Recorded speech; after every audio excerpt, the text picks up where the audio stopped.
It is that time of the month again. Top 10 free-to-play characters for Marvel Strike Force. What other time of the month do you think I would be talking about? But there have been some changes to this list. I changed up the criteria slightly to get some other characters on this list. And if you want to see if your favorite character is on the list this month, you know what to do. Let's go smash it. ValleyFlyin.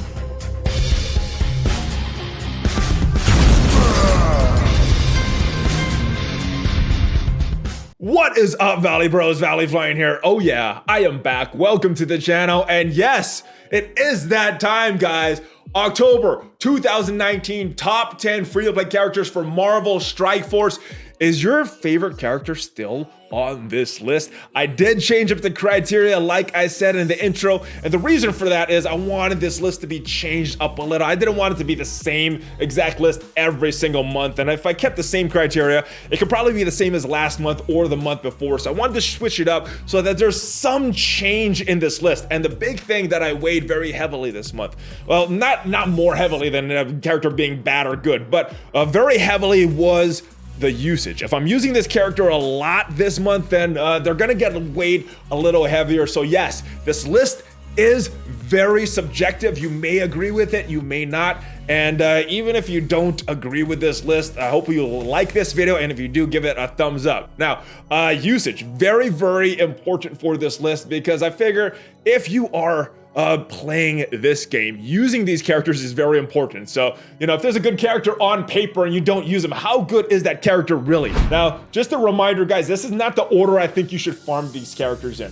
If they're very high in this list, it doesn't mean that I think you should farm them. I did a free-to-play farming guide a little while ago, so check that guide out if you want to know the order I think you should farm these characters in. This is a top 10 free-to-play characters list, and yes, if you play this game long enough, even without spending any money, you can unlock every single character in this game. So I needed to draw the line somewhere. What characters was free to play, what characters was not free to play, and what I did. Every character that has a node or is available in a store is farmable in my opinion. And then I just included Wolverine and Hulk because they're kind of in a weird place. They're not super farmable, but you can still get shards for them. So I did include them on the list. Who was not included though? Boom, all of these guys, milestone characters, legendary characters, good characters that have no node that might be available in orbs. And then there's some characters that are not even in the game. So these characters on this list,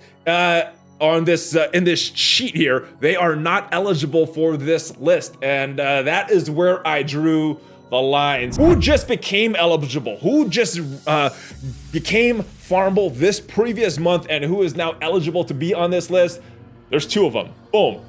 First was America Chavez. She has a node. Villains 6'9", and if you are running a hero brawler team, I think she is a very good addition to that team. And Iron Man, yes, he is a legendary character, but because his event is not a rolling event anymore, it is a permanent event. In my mind, that is considered farmable. So yes, Iron Man is eligible for this list. Let's clear this off. Let's get to the top 10, guys. All right, so it is time for the countdown, guys. Coming in at number 10, and yeah, there is a lot of bias with this pick. It is my man, the Hulk. Boom, yes. The Hulk makes this list. Now, the reason he makes this list, and he did make the list last month before I added that playability and that usage factor for this list, because I have been using him a lot, but he is a very, very fun character. I've been using him on an Avengers team. Just like last month, there's a little addition to that team, though, that makes him even better. But Hulk, very, very fun character. Let's go take a look at his kit. He has this basic, and this is what I think makes him scary. When he drops below 50% health, you're gonna fill 100% of his speed bar. He's gonna get offense up, and he's gonna clear stun from himself. It's gonna do a few other things, but that is the big thing right there for his damage. And in my opinion, Hulk needs to be a big damage character. Leap, that is my favorite ability that he does. Attacking primary target, 330% damage. Attacking adjacent enemies, 260% damage. And if this character is below 50% health, multiply damage by 1.5. That is in addition to that offense up, guys. So yeah, this move can do some crazy, crazy big damage. Fun character, and I've been using him a lot, so definitely fits my criteria. Does he make your list? Does he fit your criteria? Let me know in the comments. And where can you farm Hulk? He is available in the achievements. So not a very quick farm, I know, but you eventually will get him to 7 stars if you play long enough. We are back on the list and coming in at number 9. Surprise, surprise. He was on this list previously, but it has been a while. Welcome back, number 9. Boom. Yes, Hand Sentry is back. Welcome back to the list.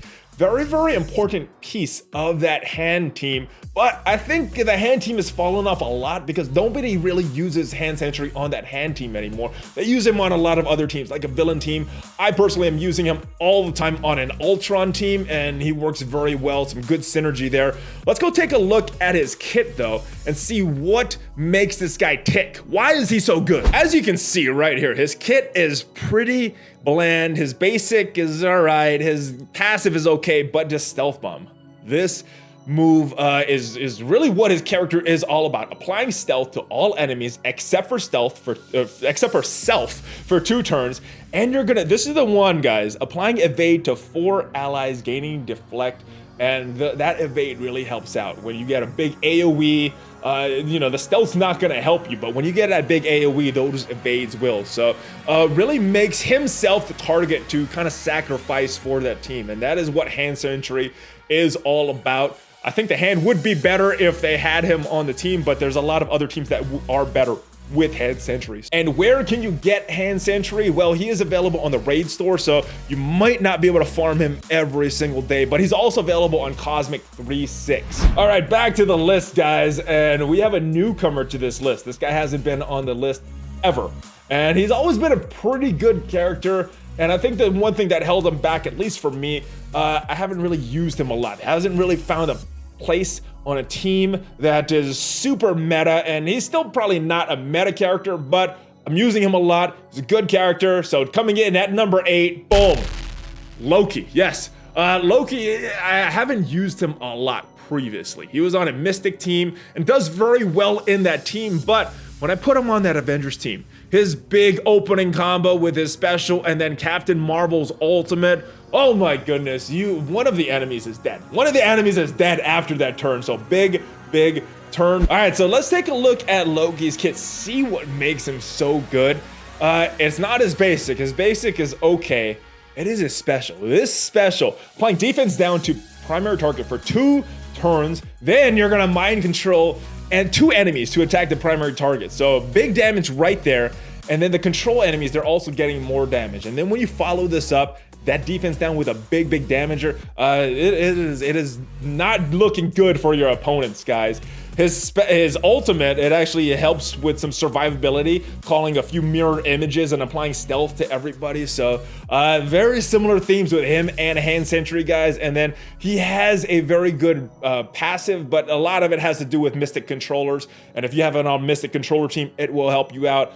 For me, it doesn't apply too much because he is on my Avengers team. And where can you get Loki? He is on Mystic 3.6. So not an early farm, but once you can get Loki, I recommend using him because he's a fun character to use, and he does have some value if you put him in the right team. And back to the list, coming in at number 7. It is Captain America. Yes, holds a spot at number 7. And honestly, guys, I wanted to drop him out of this list, but he still has so much value for me, and I'm still using him a lot that I couldn't really drop him off this list. Captain America, yes, very good kit. Interesting team though, and I think that is what's really holding him back. Maybe Avengers will get a rework, but interesting to see what people will start to do with Captain America once Coulson comes out, because he does have some synergy with Coulson. Let's go take a look at Captain America's kit. All right, and no changes to this kit, but what makes him so good is this move, in my opinion, Inspire, one of the best specials in the game. Taunting defense up on self, applying defense up to all allies, which is super annoying when you're going up against Captain America. He's giving ability energy to 1 to 2 Avenger allies, so yeah, it is not guaranteed when you're fighting the Avengers on the turn order, because he does give out ability energy. Well, maybe not the turn order, but the order that the enemies are gonna use their skills. And you're gonna grant ability energy to 1 to 3 random allies. So he does a lot with just this move. He has a good basic, he has a good ultimate, it clears some effects, and then he has a high block chance to kind of make up for his low stats. So Captain America, very good character. He's available on 2 nodes, Heroes 6-9 and Nexus 5-9. All right, next up on the list, we are at number 6, guys, and coming in at number 6 is, yeah, Drax. He was someone that was not on this list for a while, but I started using him, I built him up, and saw the tankiness that people were talking about. Pre-match taunt, guys, that is so annoying, and if you are facing Drax, it can get in the way of a lot of your moves, or a lot of what you want to do in that initial stages of battle. And he is a beast, especially in the raids. I've been using him a lot in the raids. Let's go take a look at his kit. He has Drain. He can steal some health from every person he attacks with his knife slash and his good fighting. On spawn, he is gonna gain taunt, and that is very important, because that could really screw up your attacks if you're fighting against Drax, and that could screw up the enemy's attacks if they're fighting against your Drax. And he has come in super handy in these raids that I have to use a lot of these Guardians for, guys. But not only does he have that on spawn taunt, he has a taunt on turn 1. He is gaining taunt with his special, and he's getting 2 counters, defense up. He works very well with Mantis, has some good synergy there. And I did want to include her on this list. No, she is not on the list, guys. Spoiler alert, but she got very close. She got very close. So there it is for Drax, guys. It's one of the best tanks, in my opinion, in the game. Yeah, you could dispel his taunt, but he is the on-spawn taunter. He does it before the match even begins, and for me, that makes him super valuable. So Drax, where can you get him? He is in the arena store. And if you are working on Guardians or working to build them up, he is a character that I suggest working on, guys. All right, we are in the top 5, guys, and who is coming in at number 5? Boom. It is Pyro, yeah. I don't know how I could get him off the list. He is so good, even though I'm not using him as much as I have been in the past. That Brotherhood is still strong, and it is because of Pyro. I've been wanting to move him around, wanting to move him off the list to make this list a little more interesting, but I can't. He is that good. Bleeds all around, heal blocks all around. He's got disrupted. He just does so much with his kit, guys, and his damage is insane. A little bit squishy would be my only knock on Pyro, and not as much synergy outside of that Brotherhood team. But yeah, with that Brotherhood team, with Magneto on the team, he works so well, guys. Let's take a look at his kit. Big moves, damage on his basic with bleed, damage to primary and adjacent targets on his special with bleeds and clearing positive effects. You got damage to primary and adjacent targets with his ultimate, applying disrupted to the enemies as well. And then yeah, he's getting extra focus, he's getting speed bar, and he's getting those heal blocks as soon as the enemies drop below 50%. So very good character, especially with those debuffs. Doesn't work as well against like a Deadpool or maybe a team with Groot or Jessica Jones, but if that team doesn't have a dispeller, Pyro will eat them up. He will eat them alive, guys. So yes, he is number 5 for a reason. And that, where can you get Pyro? He's in the war store. So not an easy farm, not a quick farm, but he is farmable, so he does make this list. All right, and next on the list, coming in at number 4, boom, it is Miss Marvel. I wanted to move her up even further now that America Chavez became farmable, because that hero brawler team just got a little bit better. But she comes in at number 4 again this month. I wanted to change it up a lot, but not too much change. I didn't know how I could put her over some of these other characters. So Miss Marvel coming in at number 4 on this list. Let's go take a look at her skills. It is very good for that hero brawler team. So she does a lot. She has a very basic. It does some damage. She gains the flex. She has a big heal on her special. It's pretty much gonna get her back up to max health, unless she's like has just a sliver left of her health. This Ambigen, it's a big AoE attack that you're gonna hit all the targets, but what really makes her, especially for that Hero Brawler team, is her passive, Fangirl. You're getting assists now on each Hero Brawler ally's turn. Yes, that is why she works so well in a Hero Brawler team. You're not just getting one attack, you're getting two for every character's turn. On her turn, she's granting assist now to a random Hero Brawler ally, so on her turn, she's getting an extra attack. This is just a free attack team, guys. I love watching all these extra attacks. And when a hero drops below 50%, she's gaining a taunt. So kind of the tank for that team. I was always very confused when she first came out. Why is she a brawler that is taunting? But yeah, when you see this complete team, when you see all the characters that help to synergize with this hero brawler team, I like what it does. And if that ally is a brawler, also gaining 2 deflects, so helping her with her tankiness there. And yes, she deserves a spot on a lot of lists. I think she's a great character, and I've been using her a lot. That hero brawler team is a very fun team for me, guys. So where can you get her? Well, right now there is a limited event, so as of me recording this, you can get her in the event, but after that event ends, which should be very soon, Mystic 2-6, that is where you could farm her node.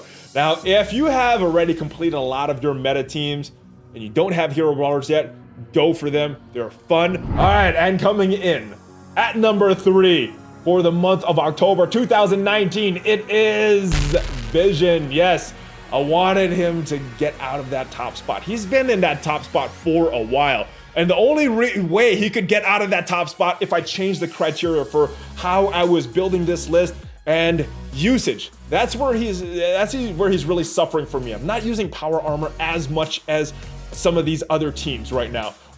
Because if you just rated him on his skills and his abilities and how good of a character he actually is, I don't think anyone could take that top spot from him. So usage is where he fell a little, and that is why he is all the way down at number 3 for me this month, guys. Let me know where he falls on your list. Let's go take a look at his kit, because every one of his skills is pretty good. All right, so here we are looking at Vision's kit. He's got a good basic. It chains, it applies bleeds if it is against a tech enemy. He has a very, very important move, Dive Bomb, available on turn 1. He's got that ability block to the primary target and 1 additional target. This is a big move. This is the Ultron killer, guys. If you could get this move on Ultron on turn 1, it pretty much ends him in arena. This is a nice move as well, attacking all targets, clearing 2 positive effects off of each target.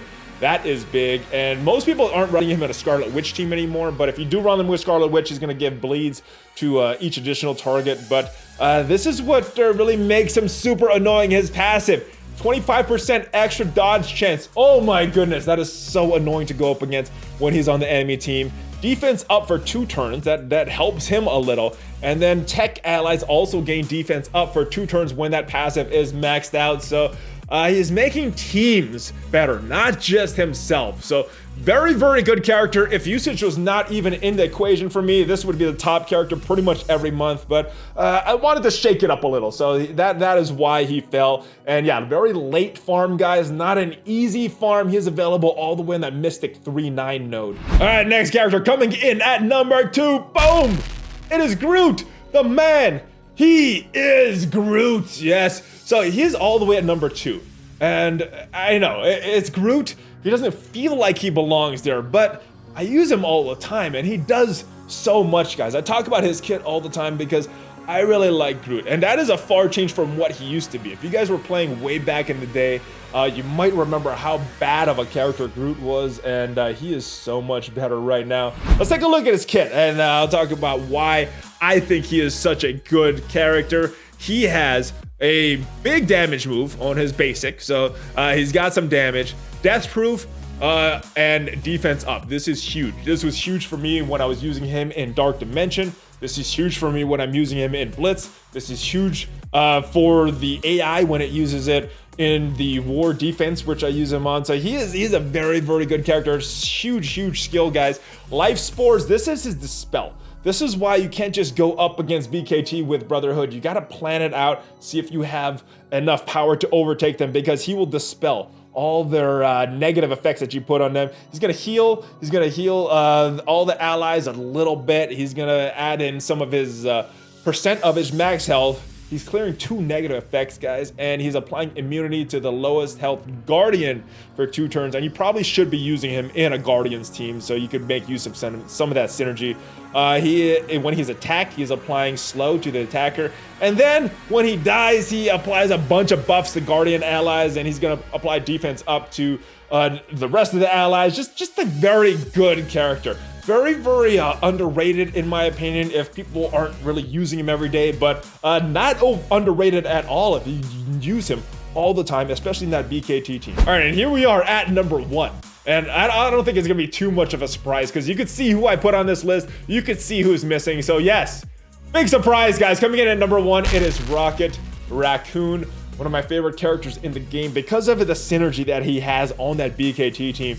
When you're running him with Star-Lord on one side, giving him energy, Thanos on the other side, feeding him energy when you kill anybody, he's just like ultimate after ultimate after ultimate. That is so fun, even on the easy raids like Ultimate 6. And I use him all the time. I use him in Blitz. I use him in pretty much every day with the raids, and is very, very good on War.